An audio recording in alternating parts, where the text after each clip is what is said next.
A melting pot episode today as we've got a bunch of different topics that we've got to get into.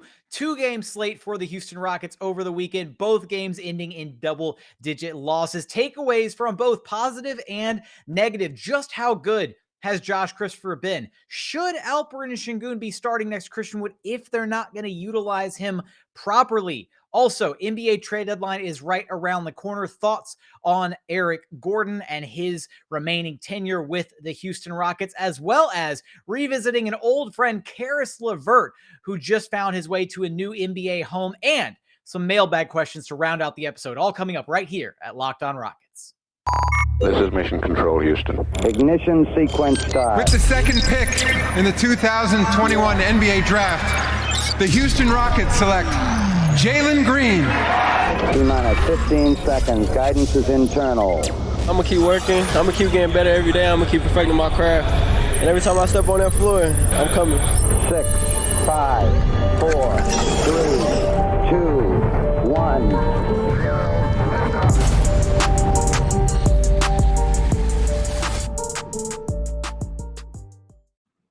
What's up, and welcome to another episode of Locked On Rockets, your daily podcast home for everything Houston Rockets basketball. As always, I'm your host, Jackson Gatlin, native Houstonian, and also host of Locked On NBA Mondays. Be sure to follow along on Twitter at JT Gatlin, and the show, of course, at Locked On Rockets. And hey, today's show is brought to you by BetOnline. BetOnline has you covered this season with more props, odds, and lines than ever before. BetOnline, where the game starts. As always, thank you for making Locked On Rockets your first listen each and every day. Big episode today. So many different things to catch up on. Busy weekend for the Houston Rockets. 2-game slate. Unfortunately, both games ending in double-digit losses. So I'm going to focus on some takeaways, both positive and negative, from the loss on the road against the San Antonio Spurs and then the loss at home against the New Orleans Pelicans. How good has Josh Christopher been? Should the Rockets be starting Al P if he's not going to be utilized properly in that starting lineup? As well as some thoughts on Eric Gordon rolling into the NBA trade deadline, and some thoughts on an old friend, Caris LeVert, finding his way to a new home team with the Cleveland Cavaliers. And then rounding things out, we're going to have a bunch of mailbag questions that were submitted last week, but that I unfortunately didn't have a chance to get to. So we're going to dive into those on today's show. So with that, let's start with probably the biggest positive from this past weekend, and honestly, one of the biggest positives of the season is just how good Josh Christopher has looked. He had his best game as a professional basketball player against the San Antonio Spurs over this past weekend. He posted a career-high 23 points on 7 of 13 shooting, 2 of 5 shooting from behind the three-point line, went 7 of 8 at the free throw line, had 5 boards, 4 assists, 3 steals, and then just 1 turnover in 29 minutes played against the San Antonio Spurs. This was a career game for Josh Christopher. He has been absolutely hooping. There's no other way to put it. And the level at which that he's playing, he just looks so comfortable out there. Like some guys just get the game of basketball, right? It's like some guys just understand. And even though Josh Christopher is only 20 years old, he gets it. Like, he just plays hard. He understands, he fights, he scraps for loose balls. He does all the little things, and he does exactly what he's asked to do. If he's asked to be an off-ball player and, catch and shoot and just kind of wait in the corner for his chance to drive and kick to the next guy, great. If he's asked to orchestrate and run the offense in the absence of Kevin Porter Jr., which KPJ unfortunately missing a majority of that Spurs game, then he can do that too. He has shown a lot of growth in such a short time as an NBA player, and I keep coming away thinking that he is going to be revered as one of the absolute steals of this past NBA draft. When they inevitably go back and all the draft experts go back to do their redrafts of this past NBA draft of 2021, I firmly believe that down the line, we're going to revisit this, and Josh Christopher is going to be taken somewhere in the top 10 of this draft. Hopefully Jalen Green will also be taken really high in this in a redraft down the line, but Josh Christopher has just looked phenomenal. And I think that needs to be an important takeaway as far as being confident with the direction of this rebuild. And yeah, Jalen Green's had his ups and downs. Alp has shown some flashes, but there's some concerns about his what's he gonna do defensively, what's his true ceiling gonna be, depending on his limited physical attributes, that kind of thing. But Josh Christopher has shown a lot in a very short amount of time, and especially against the Spurs and even in the game against the Pelicans, his driving ability was really on display. Like, Josh Christopher is able to drive at a really, really high level. He draws fouls really well. He's comfortable driving off of kickouts, which is the biggest thing in this Rockets offense, is being able to drive the ball into the defense and either create and get the next kick out to the next guy or create something for yourself at the rim. And Josh Christopher does that at a really, really high level. Alperen Sengun had a pretty solid outing against the San Antonio Spurs as well, coming off the bench in that one. Recorded the most minutes he's ever played in an NBA game. Still didn't crack 30, finished right on the cusp of like 29. And he finished with 18 points, shot 7 of 15 from the floor, just 1 of 4 from behind the three-point line, was 3 of 3 at the charity stripe. Only 2 rebounds. You'd like to see that number be a little bit higher for Alp, working a little bit more on the boards, but he had an assist, had a steal, had 3 blocks. He was active defensively. So an encouraging, impressive stat line from Alperen Sengun against the San Antonio Spurs. Unfortunately, this was a game where the Rockets were competitive through the first half, and then the floodgates opened in the third quarter for the San Antonio Spurs team. They hung 40 on the Rockets in the third quarter, just 40-23, took a gigantic lead and never really looked back, unfortunately, in this game. We're able to cruise to the finish line to a final score of 131-106. Stephen Silas was frustrated with the turnovers in this game. The Rockets recorded 17 turnovers to just 15 assists. And that was actually a talking point of Stephen Silas is going into the Rockets' very next game against the New Orleans Pelicans. And so I actually want to, from here, before I dive into the Pelicans game, I will also say Jalen Green had a decent game against the San Antonio Spurs. Nothing phenomenal to write home about. Started the game kind of strong. Just a kind of an overall quiet night for a lot of the Rocket starters. And I mentioned this during the game, but the team just looks so drastically different when KPJ isn't on the floor. And I think that's a testament to how much growth he has shown as the point guard, that things look at times, unfortunately, quite discombobulated when KPJ isn't on the floor. Things just don't flow as much offensively. And that, credit to KPJ for being the point guard of this Houston Rockets team and allowing things to flow in a proper way when he's on the floor. The offense just looks better when he's out there. So Jalen Green did have an okay-ish night.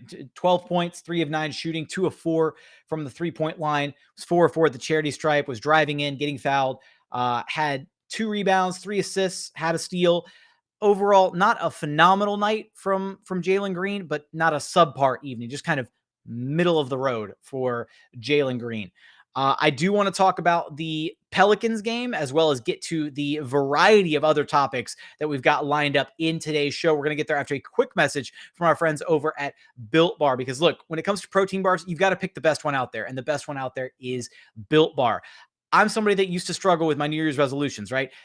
Built Bar can help you with your New Year's resolutions, right? If you're trying to lose weight, if you're trying to eat a little bit healthier, Built Bar can help you do that, because they're the protein bars you're actually going to look forward to eating, right? Because it's not a chore to eat them. They're not gritty or chalky like some of the other protein bars on the market.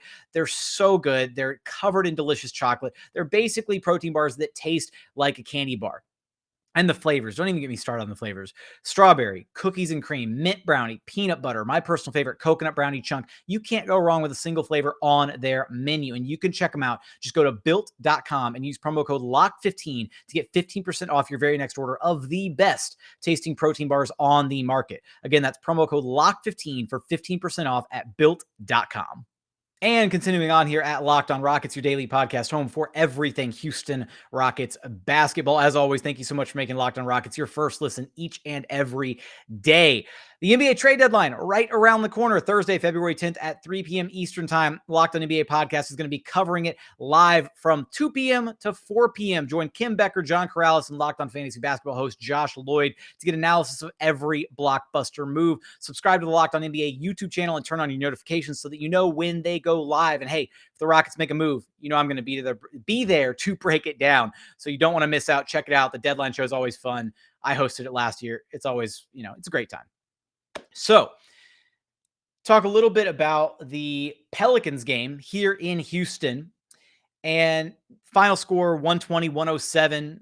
Rockets, very similar to the San Antonio Spurs game, get absolutely blasted in the third quarter of this one. It was competitive at the half, 5-point game at the half. Rockets let the Pelicans hang 38 on them in that third quarter, 38-23. So very eerily similar to the 40-23 quarter that the Rockets had against the Spurs. Brandon Ingram goes off for 33 points.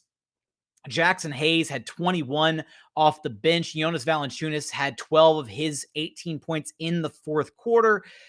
Just Rockets could not contain the Pelicans defensively. And unfortunately, that's a knock against Alperen Sengun and Christian Wood and that tandem duo, because we did get to see Alp in the starting lineup recording his third career start. No Eric Gordon in this game. Kevin Porter Jr. was a game time decision and ultimately did wind up playing. Eric Gordon was listed out with left heel tightness, which is, talk about that in a minute as far as whether or not that's a real injury or a fake injury, because the Rockets are, scouring trade markets for Eric Gordon. But in this game, we saw Jalen Green had a really solid performance, didn't hit a single three, but outside of that, had a very, very quality performance. 18 points, 7 of 14 shooting, which, quick note, of one of those shots, right? It was like kind of a heave with the shot clock going down, and he was actually like toe on the 3-point line and like jumped over the 3-point line and shot it in, had pump fake the defender and then had to jump through them and then finish the shot. So for all intents and purposes, that should have been a 3-pointer. Unfortunately, toe on the line, so it counts as an extremely long 2.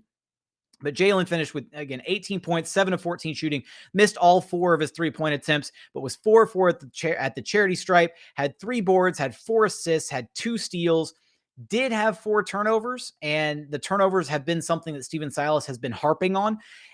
Stephen Silas was happier with the 28 team assists that the Rockets had in total, but the turnovers are still something that he wants to see worked on with this team. And largely, Jalen Green has been pretty good about not turning the ball over and still being able to find his teammates at a pretty high level. So I'm not going to overreact to just one game, but I really did like what we saw out of Jalen Green in this one, as far as attacking the basket, utilizing his, some dribble moves to get to the rim, was, attacking really, really well off the bounce. And that's exactly what you want to see out of Jalen, that level of aggression, where he had some finishes. Like, he had one ridiculous finish, drove it in from the right wing, beat his man off the dribble, rose up and hung through the air and finished through 2 Pelicans defenders at the rim, kind of like double clutched and got up past them and then finished. And those are the type of like freak athletic finishes that you kind of expect to see out of Jalen Green. He had another in transition where he got, it was a 2-for-1 before halftime, and Jalen managed to get up the court in the span of about 4 seconds and got the ball off the glass and forced the goaltending call on the Pelicans, because he was just a blur in transition, and it gave the Rockets a 2-for-1 opportunity at the end of the half, which is exactly what you want. It's good clock management, great awareness by Jalen Green. But again, the area that I continue to be most impressed by him is his defense. And I asked Stephen Silas pregame, what he's seeing out of Jalen on the defensive side of the ball. And Silas mentioned the fact that during their walkthrough before this game, Jalen was in all the right spots all throughout the walkthrough. Like, he understood all the assignments and where he was supposed to be and all of that. And the attention, and Silas was like, the attention to detail that he showed and that he's continuing to show in practice, in games, and the recognition that he has now on the defensive side of the ball, that's growth. That's attention to detail. And that's something that should be praised. And so, yeah, we spend a lot of time hung up on the offensive side of Jalen Green's game, but he has grown tremendously as a defender. And that's a great sign moving forward for him. Want to also highlight here the fact that we did get to see the double big lineup continue to be deployed with Christian Wood and Alperen Sengun. Alp finished with a relatively subpar night. I mean, 5 points, 2 of 6 shooting, 1 of 5 from the 3-point line, attempted 5 3-pointers, and a couple of them were just, last minute heaves with the shot clock going down. Had 6 boards, had 4 assists, had a steal, had a couple blocks. Kind of a weird night for Alp though. And to me, what I didn't like is the Rockets didn't utilize Alp the way that they normally do when they bring him off the bench. He wasn't like the fulcrum of the offense running things. And I think a big part of that was having to share the floor for so much time with C. Wood. And to me, I don't know if it's necessarily worth it for Alperen Sengun if he's going to start and if they're not going to play to his strengths, i.e. posting him up and allowing him to operate down low and, work to get the buckets that we're used to seeing him, work towards and create for others and stuff out of the low post, then I don't know if it's necessarily worth it for him to be starting next to Christian Wood. I know everybody wants Alp starting, and I'm glad that Stephen Silas is at least willing to continue with the experiment, but, and this was in direct result because Eric Gordon was out and the Pelicans had the size advantage with Jonas Valanciunas in the middle and then Jackson Hayes. And those two guys still wound up eating up the Rockets. They didn't get destroyed on the glass or anything, but those two guys still feasted on the interior, especially Jackson Hayes. And we've seen this before. I mean, long, athletic bigs that can get rolling downhill and be problematic, especially in pick and roll situations, give the Rockets trouble, especially when their rotations aren't crisp, when the low man isn't there in time.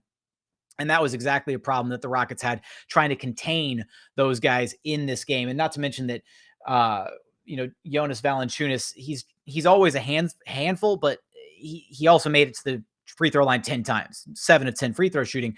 So he had to earn them at the stripe, but he got fouled a ton trying to, the Rockets trying to contain him. That is, but and one of the other things that I noticed in this game that kind of bugged me, and it's been something that's been bugging me for a lot of the season, but I saw a possession in this game that almost perfectly encapsulated some of my frustration with Christian Wood. And that was basically, it was hang on, I wrote it down. Second quarter, near the end of the half. Where'd my notes go? There they are. Second quarter, near the end of the half, Jalen Green is running in transition, drives the ball in, kicks it out to Josh Christopher. Josh Christopher drives, kicks it back out to Jalen Green. Jalen Green drives in from the top of the key. Green kicks it out to Jae'Sean Tate. Jae'Sean Tate swings it to KPJ at the top of the key. KPJ, extra pass back to Josh Christopher on the wing. Josh Christopher drives it in again. It's great ball movement. They're sharing the basketball. They've got the Pelicans defense that's all scattered all over the place. Josh Christopher dumps it off to Christian Wood. Ryan Hollins on the broadcast, as I was rewatching this play on the broadcast, says, "This is so fun to watch." And then Christian Wood walks it back out to the 3-point line and takes a contested step back 3 at the end of a possession with a ton of beautiful driving kick ball movement by the Houston Rockets. Now, I will say he was fouled on that 3 by Jonas Valanciunas. No call, unfortunately. But that was almost like the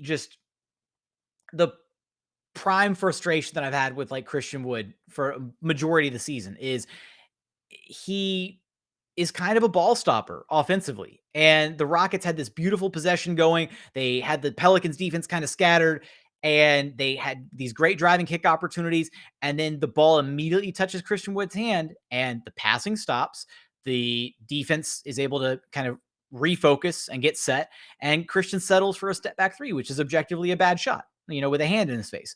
So I was frustrated by that. Overall, Christian Wood had, an overall decent game when you look at the stat sheet. 22 points, 8 boards. He did have 3 assists, 8 of 15 shooting. It's 3 of 6 from the 3-point line.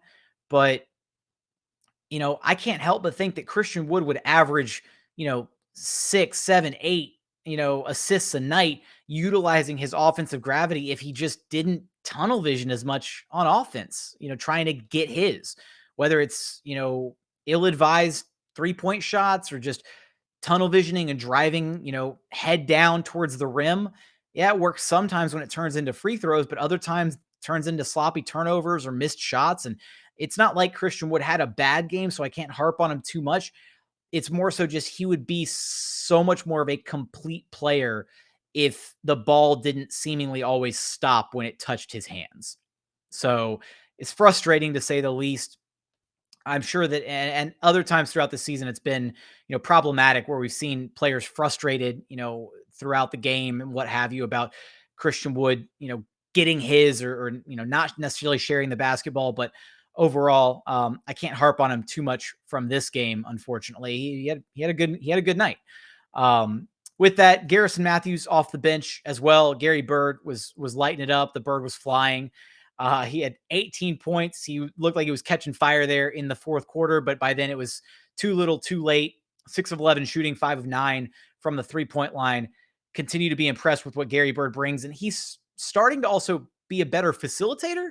Like, we started seeing Gary Bird get more comfortable, like driving in off the 3-point line, realizing the defenses are running him off the 3-point line, and now he's becoming a decent passer as far as like keeping the ball moving and making that extra pass to the next guy, or driving it in and then finding like the cutter, that's diving towards the rim. He finished with 4 assists in this game.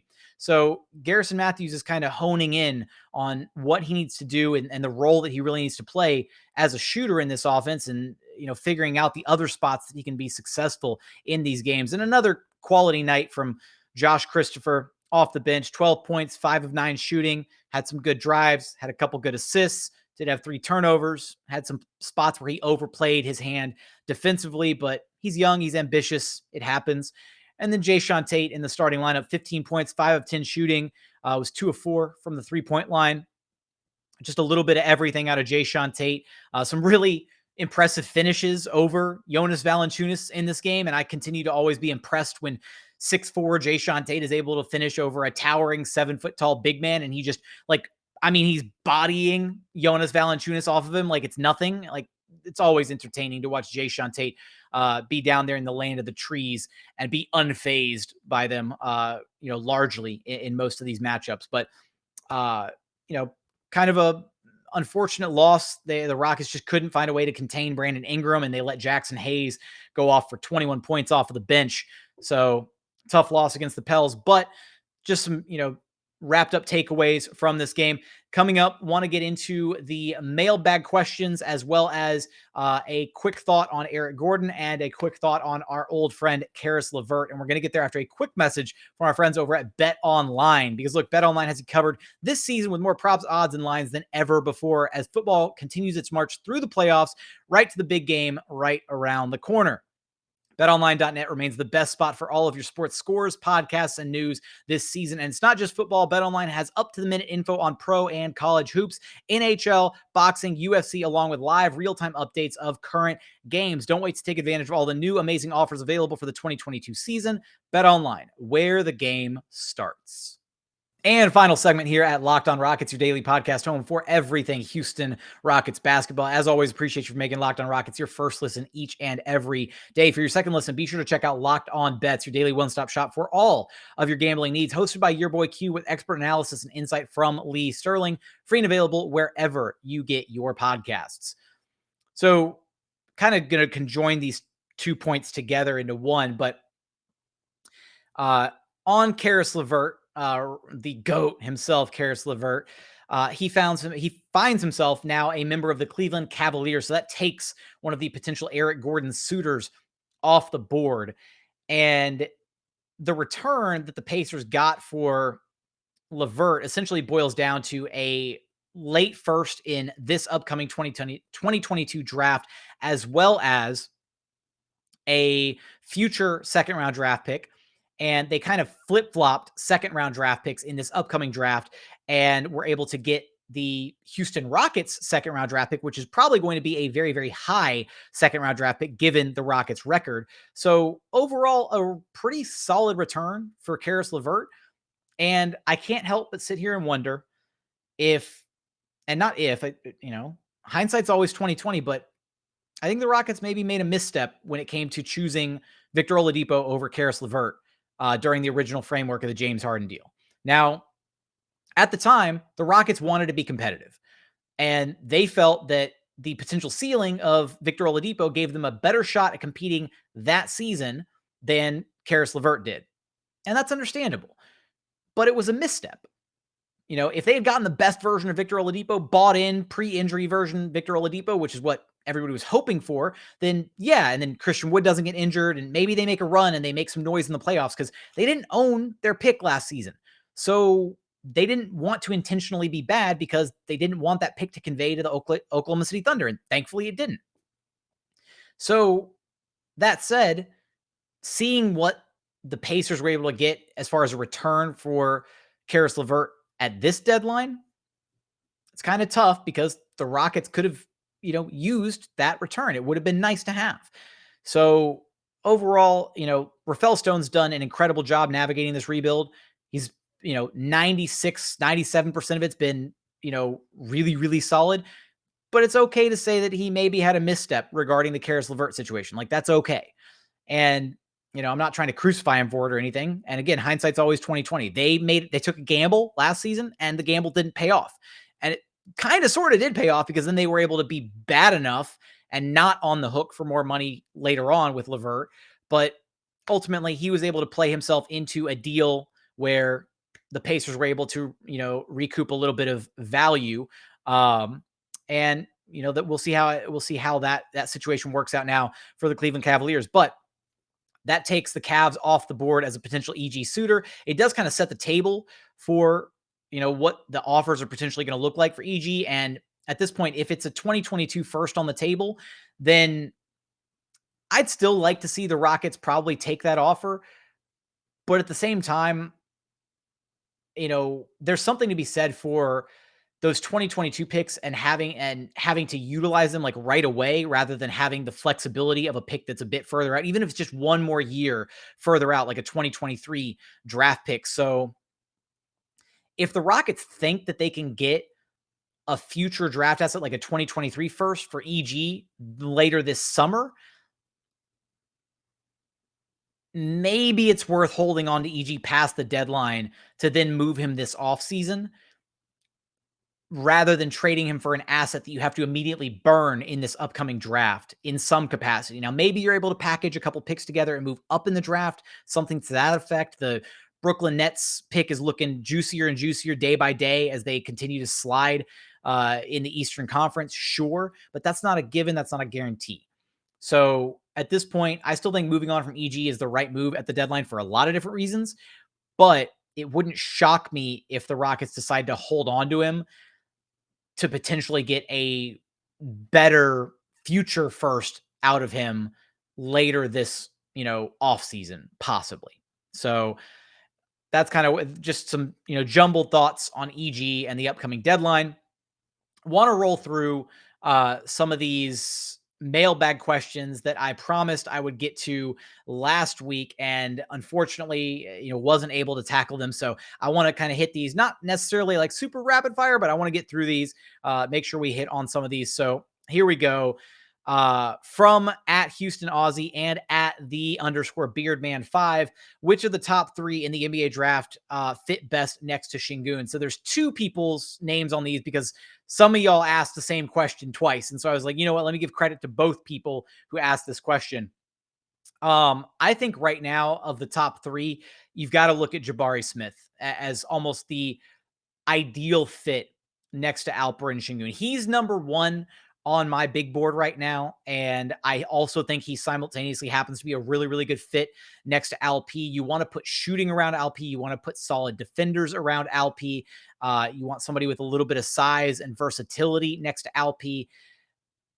So I can't think of a better fit next to Alperen Sengun. Now, I will say that Chet Holmgren has a lot of defensive tools, and maybe the way that Chet could develop, you could maybe have him as like the 4 next to Alp as your 5. But right now I'm firmly on Jabari Smith Island, and it's going to take like a tidal wave to move me off of this island right now. So that's going to be my answer there as far as who is the best fit next to Sengun out of the top 3 of this next draft. So next question we have, where do you stand on the idea of James Harden wanting to come back to Houston? Would you listen? From at Rowdy Dirt and at the Midnight, or not at the Midnight Ace via YouTube. So there's a lot of turmoil going on in Brooklyn right now. James Harden is unhappy. There's reports that Houston would welcome him back, right, if that's something that he would want to do. And frankly, if Harden wants to come back as like old man Harden in free agency and sign on like a team friendly deal and, be the, Chris Paul that's going to lead this young Rockets team to some deep playoff runs in like a year or two, sure, I'm all for that, right? Sign me up for old man Harden, kind of taking a backseat to the young guns in Jalen Green, KPJ, Sengun, whoever the Rockets draft next season or this upcoming draft, all of that, right? But if the Rockets had to trade for Harden, or if they had to sign Harden to some mega deal where they've got to clear out, 40 something million, 50 million in cap room to be able to sign him outright for a max deal all the way until, Harden is 38, 39 years old. No, not interested whatsoever. If he wants to come back to Houston on a sweetheart deal because he misses the city and because he did the Rockets wrong by forcing his way out in the first place, I'm all for it. Welcome him back with open arms. But in any other situation, I'm not interested. The Rockets definitely don't need to trade anything for James Harden, and they definitely don't need to sacrifice, 4 to 5 years of cap room to try and bring James Harden back so that he can secure the bag and retire here in Houston while, taking up 40% of the Rockets cap space. So thoughts on that? Let's get to our next question here from at Spence is good. Could we see KJ Martin in the starting lineup after the deadline? I think at this point, the two pieces that, have the most buzz around them for the Houston Rockets are Eric Gordon and Christian Wood here rolling into the deadline.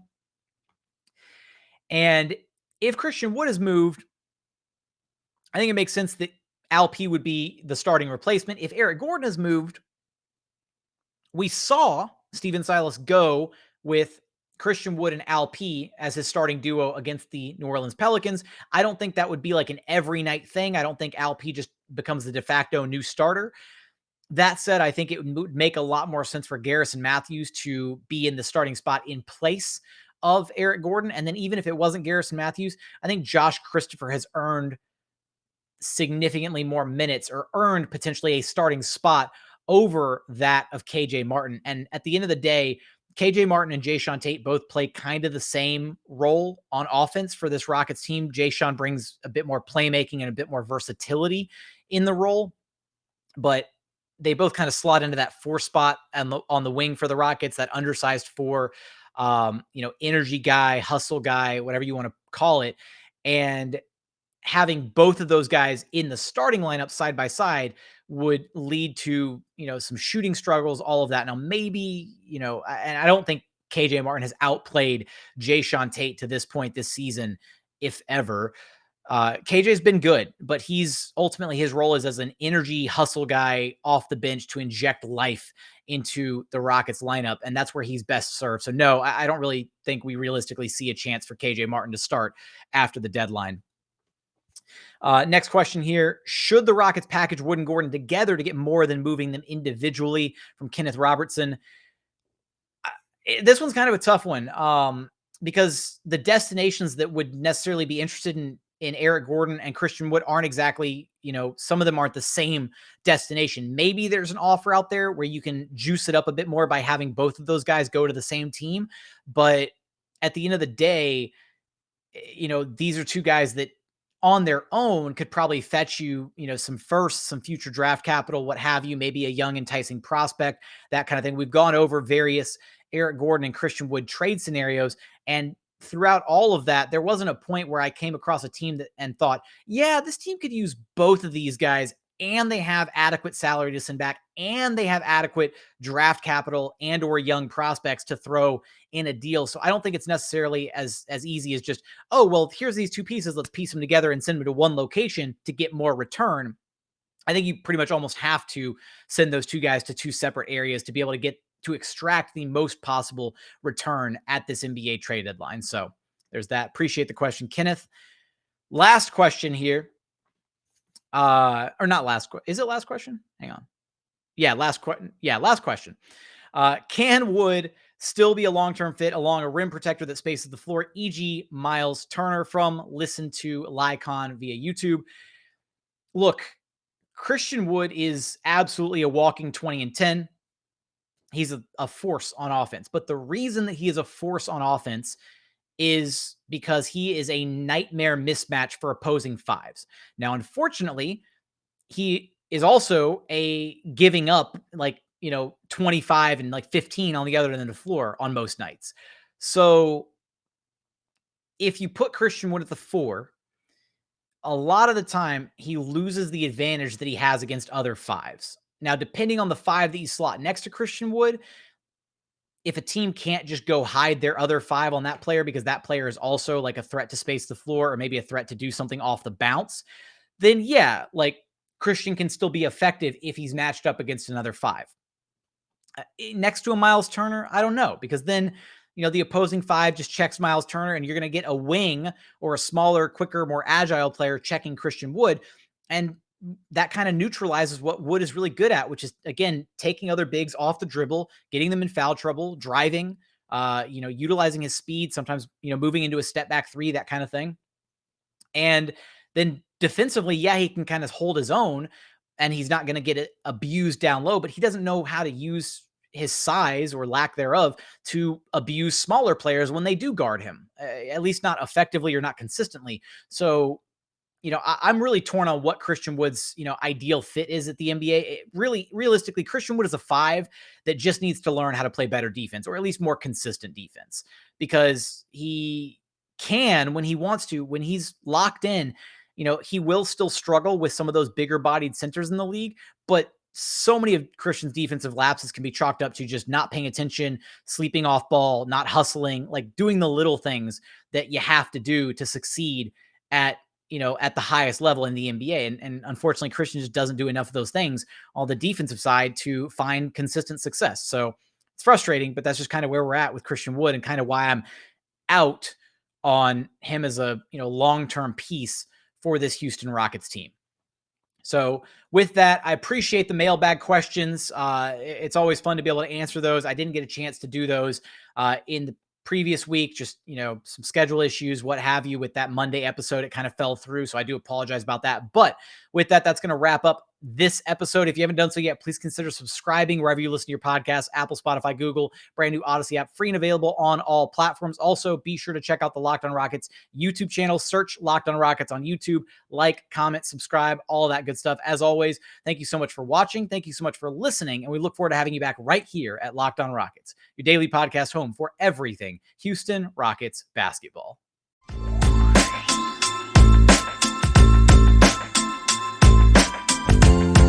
Thank you.